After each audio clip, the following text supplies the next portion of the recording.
Why and when did you leave Chengdu and where did you go? Before I left Chengdu then, the final feather in my cap, and this was a really big one and very unexpected, was I was promoted to head of sixth form. Oh wow, I was already the tutor for the A-level group, and again with the rapport I built with the students and the teachers, they just wanted someone who really knew the parents and the students well, who knew the students, like knowing your students well, like obviously that's your duty and responsibility, and if we're lucky it's also a pleasure, but that translated into my first middle leadership position. Wow. And in the background, the school, when I joined the school, they helped me to pay for my PGCE.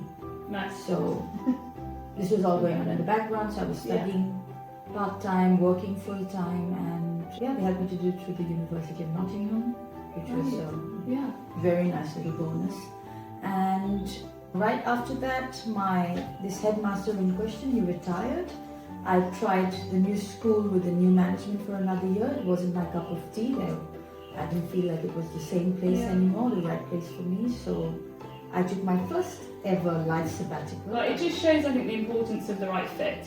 We can all talk about it in every which way possible, but it's really about enjoying the environment that you're in, and invariably that is the people that you're working with, and kind of the management style that comes with it, and how the ship's being sailed, essentially. So you come back to China to Shanghai, or? I did come back to China to Shanghai, and I think I had to leave China to appreciate what China offered, because after my 6-month first sabbatical in South Africa, I got a job in an international school in Uzbekistan, and I've always been fascinated by Central Asia. I grew up listening to stories of the Silk Route, so as soon as I got that job, I was like, no doubts about it. I don't know anything about what to expect. I'm going to love it. I'm going. And I absolutely loved it. My school wasn't very professional, if I had to be very direct, but I still learned a lot. I met wonderful people. I absolutely loved that 1-year experience, but I realized that it was not a serious school, and then it made me realize and appreciate what China offered. And if anyone takes education very seriously, it's China. So I interviewed for a job, a brand new school opening in Shanghai, and I was the first person ever to be hired for that school. They had not hired the principal or the management or anyone. This was in February. I was hired by one of the governors in the UK because it was a Lucton school, and they were already, it's a 300-plus-year-old school in the UK. So I knew I was coming back to Shanghai. Nice, they poached you from Uzbekistan, they saw you coming. And then tell me because I know that you were at Lucton in Shanghai for a number of years, quickly tell me which direction that experience took you in to then end up for your last move that we want to talk about. That position really changed my life in so many ways. It was in the middle of nowhere in Pudong, Shanghai, but again... Yeah, I can attest to that. Maybe we could have taken a flight. But a fantastic headmaster, fantastic deputy head. Also attest to that.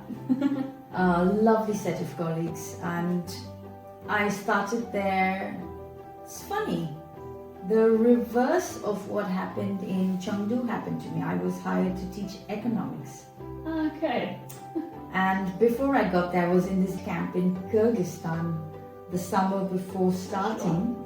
And the headmaster asked me, for whatever reason, he's like, would it be possible at all, feel free to say no, would you be interested in teaching English literature? And that is my passion. And I was like, I would absolutely love to teach English literature. So I think it's also, I'm someone who's very open to what experiences bring me. And I think that has served me very well. So very quickly, like that, okay, I'm not teaching economics anymore, I'm teaching English literature.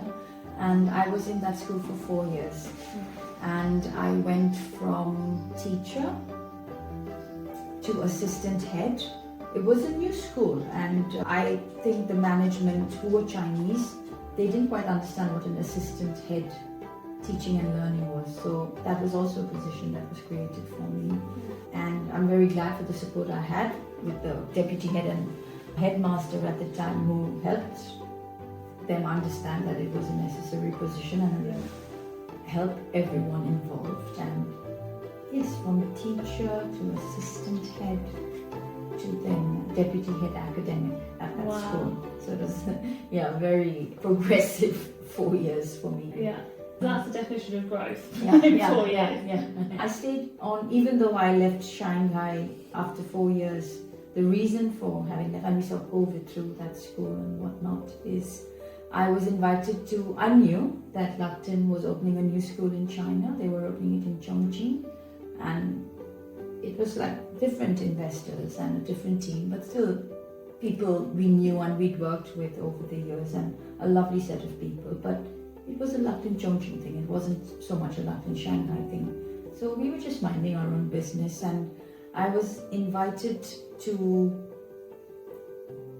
come to Chongqing because, again, they were still building the school. They had new staff, but they wanted to start doing promotions.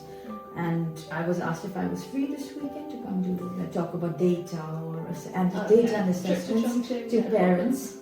And I went there, and I'd been to Chongqing once before, and I was like, wow, the city is really nice. I'd forgotten how nice it was, and it has so much character. I just felt it, like, this is a nice city. I feel a lot of affinity for it. And then I did my business, and I had a nice weekend. I went back, and a week later, I was asked if I'd like to lead the new school in Chongqing. And I was like, my heart already said I love Chongqing when I was there, so I guess I'm saying yes. But I thought about it for a little while. It was a fantastic life opportunity, and I was ready to start the next chapter of my life. So it was a resounding yes from me after having thought about it. And I stayed at Lucton through Chongqing, founding the school, starting the school from scratch, and it was a wonderful experience. And I was there for one full contract period of 3 years, and I was very lucky. I got to do things my way. I had a lot of support. I could hire whoever I wanted, obviously with due diligence and with support of my governors, but I was allowed to build a culture and the ethical style of leadership I wanted to practice. I was allowed to practice, and I think I'm one of the luckiest principals out there. And it was very busy, and it was as intense as you'd imagine. Being a new school, a high fee-paying school, a boarding school. So it took a lot, but I wouldn't change it for anything. Yeah. No, I'm sure that experience alone could be a whole video by itself. But I think what's clear throughout your story is the fact that you were willing to take those risks and those opportunities where some people wouldn't, even from moving from Shanghai to Chongqing, let alone the fact that it was a huge step up in position, plus a founding school. Like, let's just put that aside. Even just moving in that respect, you had a great network of friends and you were really settled in Shanghai, but at every step, and even being open to teaching different subjects at the drop of a hat, it shows, I think, what can come your way if you are that fluid. One thing I want to stress before I go is, I know there are the international school world and we preach diversity, but also the reality of it is that there are genuine visa regulations that say these nationalities can or can't do that.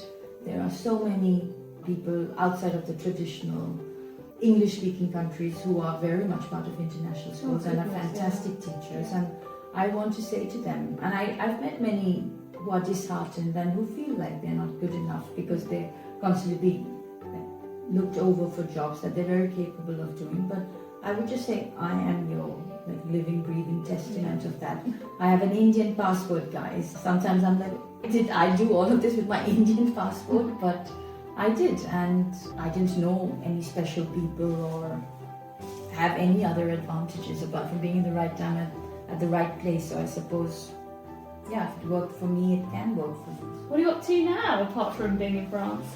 I've gifted myself, after this very intense period of academic leadership, I've gifted myself a 1-year sabbatical, and I am very much enjoying it. Travel is my passion. I get to travel the world and see my friends and just reflect on where in my journey I am, where I want to go, if I'm doing what I still want to do, and what I love and what I don't love about it, and to be brave enough to say, yes, I'm ready to take a break, I deserve a break. Education is very much a part of me, so I don't see whether I'm on a sabbatical or not, how that's going away, but it's been absolutely fantastic. And I'll just say, if you, and anyone listening, if you ever have a chance to take a break and you think you can manage it financially and with all your responsibilities, absolutely do it. Like, the amount you learn in this off year is as important as any other year that you're with a job and a title.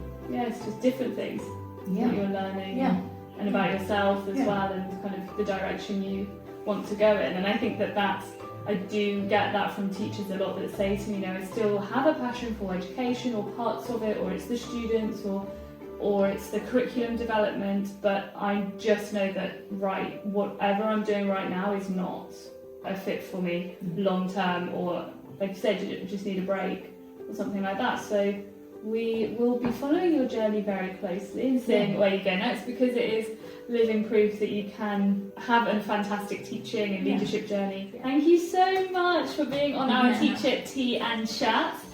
Cheers, Sarah.